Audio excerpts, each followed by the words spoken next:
is suckling at the teat of this film. Oh, so much.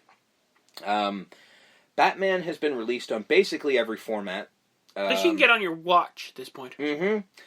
In an unprecedented move at the time, it was made available to buy on VHS in the U.S. on November 15th, less than 6 months after its theatrical release. The funny thing is that's the norm now. It's actually less than that now. Isn't it's it like 3 months now? It's like 3 months now. Yeah. And the video cassette was sold at a suggested retail price of only $24.95, although most sellers sold it for less. So this was actually one of the cheapest videos you could buy at the time. I wore the crap out of my copy. Oh, so did I. And you know what? The weirder thing is, I would kill to have my original copy. I could buy one, I'm sure, but I want mine. I know. I'm just trying to think now. It's like I want to go up to my mom's place because that's where all my VHSs are, and I want to dig through that thing and then hope to God it's still in there because it's so cool too. Like, yeah, the box is amazing because it's just black with the bat signal. It's that poster, because that was the poster they used. Nicholson Keaton. Mm-hmm. The logo, Nicholson, Keaton, even on the Batman. back, the pictures they use. Oh, I remember it. I could literally draw it right now. I stared at it for so long. Perfection. A Blu-ray reissue this year includes a 30th anniversary digital book with a 50-page booklet and a steel case edition. Both also include a digital copy, as does my regular Blu-ray edition. Ultra HD Blu-ray was released on June 4th, 2019. So, it's being released a month ago. Yeah, with the 4K. Yeah. Like, they 4K released this one. Movie ain't going anywhere, is what I'm saying. They 4K released all 4 of them because it's the 80th for Batman. Plus, they like money. Yeah. You know what the funny thing is of all those notes? Is I'm surprised you didn't do the Nicholson of it all, of him taking a percentage. I did. Did you? You just weren't paying attention. Oh, okay. Yeah, I talked about how much he made and the Jack Napier of it all. Don't worry, I did it. We need to pause it for a second. Okay. Sorry, folks. We needed to pause there because that was a lot. Those notes took an hour. Yeah, that was... He warned you. I'm spent. Yes, I warned you beforehand, so... Deal with it. Well, thank God the format of our show is now it's my turn to talk. Yeah, I know. I could take a minute and fucking breathe here. So we do begin with Batman. Yes. If you want to be nasty, Nicholson, Keaton, Batman. Mm-hmm. We start with one of the greatest openings of all time, with one of the greatest pieces of music of all time. Yes. Just you don't know what's happening because it's going through some sort of cavernous thing, and then it pulls out and it's actually just the inside of the Batman logo. And you're listening to, as we said, one of the greatest pieces of music that's ever been produced is the Batman theme. So you're just watching what eventually, again, pulls back to be the Bat logo, and you're like, I've already seen the greatest thing ever, and they put everyone's name up there. Yeah. They even put, I laughed because I never noticed it before, but it says, costume designer, this person's name, with another person's name. It says, with this person, costume designer for Miss Basinger. I'm like, that is the weirdest credit I've ever seen, and why is it in the front of the film? We smash cut to Gotham City, a city shot, then we cut into the town. City shot, that's cute. Matte painting. Matte painting. No, it's supposed to be. It looks great. Yeah. I don't care. It's a beautiful matte painting. People make fun of the look. I love it. I think the city looks incredible. Well, I think on our Strange Brew episode, I think characters going into matte paintings or them showing matte paintings in place of actual buildings is gorgeous when done right. Yeah. And it's done right in Strange Brew, and it's done perfectly here. Yeah, I think it looks beautiful. We cut into the city, and again, I love the look of Gotham City in this movie. Just this hole in the ground town. Just looks like shit. As they said. And it looks like a town out of time. Yeah. Because this town looks like it's from the 50s. Yeah, it's the 50s mixed with the 80s.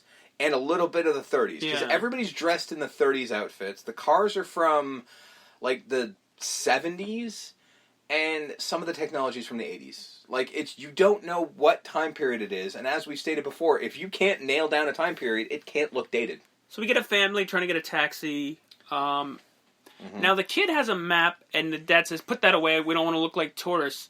I don't know if they are or not. So that's my question. Know. So is he saying because he doesn't want to give the vibe that we are tourists, don't make it look like we're tourists? If I had to guess... Because they'll target us here. I have to guess that because of where they go, because they flat out go in a crime alley, that I assume that they're not from there. Right. However, at the same time, in the flashback, and what always happens in Batman is, Bruce's parents go into Crime Alley. So, and they're not tourists, so, I don't know. Yeah. Maybe it's just a really good shortcut. We get a hooker propositioning the child, not the father. Yeah, which is why, again, I think she would, it makes sense where she's supposed to be 14. That makes a lot more sense. We go down the alley. He passes a bum. Hey, mister, you got $1? Hey, mister, come on, $1. You deaf? What are you, deaf? Don't speak English. I've seen this movie a lot. He turns the corner. The other is his partner, as we find out.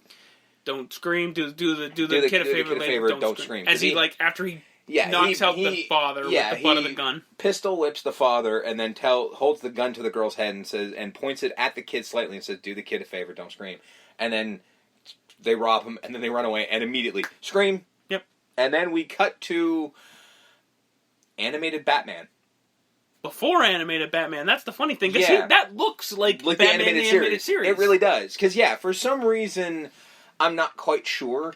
They show a shot from overhead, and Batman is on the roof, and he sees what's going on, and then turns around, because clearly he's going to go follow them. But it's animated. I don't know why. Yeah. Cheaper, I guess. So the robbers are going through their gains. Hey, American Express card. Don't leave home without it. Which is great product placement. Mm-hmm. I do like that the robber's like, you didn't have to fucking You didn't have to turn the gun on that kid, man. Come on. You didn't have to turn the gun on that kid. Robber with a heart of gold? He kind of is. You kind of feel bad for him. Because he's just like, he's even like, you want your half of the cut or not? Mm-hmm. Then shut up. And then the guy's like, hey, can we get the fuck off the roof? Yeah. Oh. What do you mean? And he goes, well, what about Johnny Garb? Well, Johnny Garb got fucking wasted and walked off a roof. That's not what I heard, man. That's not what I heard. I heard the bat got him. The bat? Come on. I fucking love this bad guy here. The main bad guy with the gun. Yes. He's great. I'm not going to lie. This whole opening might be my favorite thing in movies. I'm not kidding. I love this whole scene, and I could watch this 3 or 4 minutes leading up to the final I'm Batman every day of my life and be happy. This is just awesome. So Batman swoops in from a distance. From back, yeah. You just sort of see the theatrical as fuck Batman sort of float down and then walks away as they're still having this conversation. Brilliant. Absolutely brilliantly shot. He confronts them. Yes. They shoot him. Mm-hmm. He goes down. Which is not the only time he goes down to guns in this movie. I mean, my implication on this is that this is early in the Bat career. Well, because also early they don't know who he the is. cops don't even know who this thing is. But he's not good. He's not very good at it. He's sloppy in this movie. He's not very good at his job. Which I kind of appreciate. I do too. Because actually, when you get to Batman Returns, he gets better. Yeah. He actually seems to know his shit, so it kind of works. So they go, well, we got him, or whatever. They turn around, he's gone. Yeah. He swoops in, fucking kung fu kicks. Kicks the dude in the chest. And if you notice, there's flashes whenever he hits somebody. Yeah. That's the effect that from much later in the film with Vicky Vale shooting pictures. Tim Burton just liked that effect, so he threw it into all the action shots. It makes no damn sense, but it's there. So he kicks the guy through the thing. The door, and then Pudgy Face guy, which is all I call him, the lead guy. Yeah. But his face looks very pudgy when he's about to be attacked here. He tries to run away. Batman unfolds a batarang attached to a rope. There's no way this works in real life. Throws it, wraps around the guy's legs, pulls him back, picks him up, dangles him off of the fucking balcony. Yeah. I'm like, all right, so he's acting pretty Batman-y right now. Also, the strength. Yeah, well, I mean, no one buys that, Michael Keaton did do that. My dad had plenty of theories when we were watching this movie in the theaters. His assertion was that there's robotics in the suit. That's how we helped lift him up. Maybe. I'm like, well, that's as good as excuse as any. Yeah. Because he's full on holding this guy. He's deadlifting this guy over. And he does it to Jack Napier, too, later on. So he holds him over it, and the guy says, don't kill me, man, don't kill me. I'm not going to kill you. I want you to tell all your friends about me. What are you? I'm the Batman. Or I'm Batman. One of the greatest lines in cinema history. He throws him away, dives off the building. Yep. Guy looks over, he's gone. And then has a weird reaction. He looks over and just goes, what does that mean? Yeah. What is the coughing about? He didn't get Yeah, you didn't get hit. You didn't get hoofed fell down through a bit, door. man. Yeah, like your buddy's in trouble. Cut to a press conference with the mayor, commissioner, and Harvey Dent. Yep. This is for Harvey Dent, right? Yes. Like is it like he just got elected, or yeah, he's the new district attorney, and they're also talking about the 200th bicentennial celebration, and that's pretty much the whole point of it. And if you notice a close up, there's an empty chair. Bruce Wayne. It says and Bruce Wayne. with Bruce Wayne things like because Bruce not there because he's the Batman. Brilliant. Brilliant cut work. to Jack Napier watching this on television, I think, playing with his deck of cards. Yep. This is just an introductory scene to Jack. Mm-hmm. I think Alicia's also in the scene, and they kind of discuss how she's Carl's basically not going to like you palling around with me. Well, she's just like she's talking about him, and like this, like the new district attorney's gonna fuck with you, and he's like, don't worry about it, and he's like, well, what about Grissom? And he's fine. What the old man? She's like, she's like, what the old man don't know, he'll be fine. And she goes, well, he's not going to like it. He's like, he can't run the city without me. He's fine. And besides, he doesn't know. Yeah. And he walks over to a mirror and I checks love himself this. out. This is so Jack Nicholson. You look hurts. fine. I didn't ask. Like, I know, I look good. Yeah, like, fuck you. Yeah, because she does try to give it as a compliment. She's like, you look fine. And he just sort of turns at her with like this weird disgust that only Jack Nicholson can get. Because it's like, just what the fuck? Like a look on his face, just like, bitch, I know I look good. Like, yeah, fuck you. So this always confused me. Sure. So the cops are picking up the robbers. Mm-hmm. Who called the police? Because these guys are on a roof. My guess is Batman. Because who the fuck else would call the cops? Because my guess is that, like, unless the family called. No. You know what probably happened? Well, I don't think anyone called the police, but he probably called for an ambulance because his buddy's ribs were probably broken. So the bad guys called the police? Maybe. I mean... This is my confusion, right? Well, here's my confusion. Batman's supposed to stop crime, right? Yeah. He didn't take the loot and help the people. He just kicked the criminals a couple times. How does this help anything, Batman? Aside from getting your name out there... All this means is this is all marketing. Yeah, it kind of is. But I'm looking at it going, okay, so he just kind of hoofed Buddy and hung you off a building. As he's like flying away, like, this is good for my brand. Yeah. I gotta do this for the gram. I'm so glad the 80s didn't have that shit. But no, like, imagine, okay, so my whole question about this, though, is like, if the criminals are just like, yeah, you might have to take a beating from Batman, but he's not going to take the shit away from you. So you can commit all the crime you want. They don't keep the loot but either. Batman ain't going to do shit. Are they, though? All you got to do is throw away the ID. You keep the cash and all that shit. It's all yours. Put it in your pocket. Yeah. We get introduced to Lieutenant Eckhart, which is basically kind of Bullock. The archetype. He looks like Bullock, but Bullock is not corrupt. Yeah. Aside from the Gotham TV show, don't talk about that, really. Yeah. Good show, but that's not Bullock. Bullock's not corrupt. He's just not good.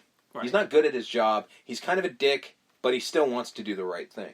And he's still Commissioner Gordon's right-hand man. Eckhart looks like him, but he's corrupt as fuck. Which is probably why they didn't use the Bullock name. Yeah. Because that's not... They just wanted to use... They like the type. Exactly. The fat... Yeah. The chomping on a cigar. Exactly. Fedora. However, I believe his last name is Hootkins there.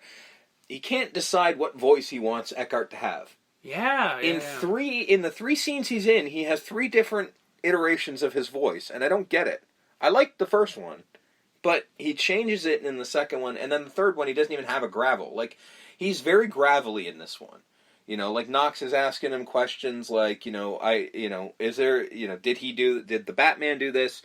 I hear he can't be killed. They say he drinks blood. I say, you're full of shit, Knox. Like, he's got that voice gravel.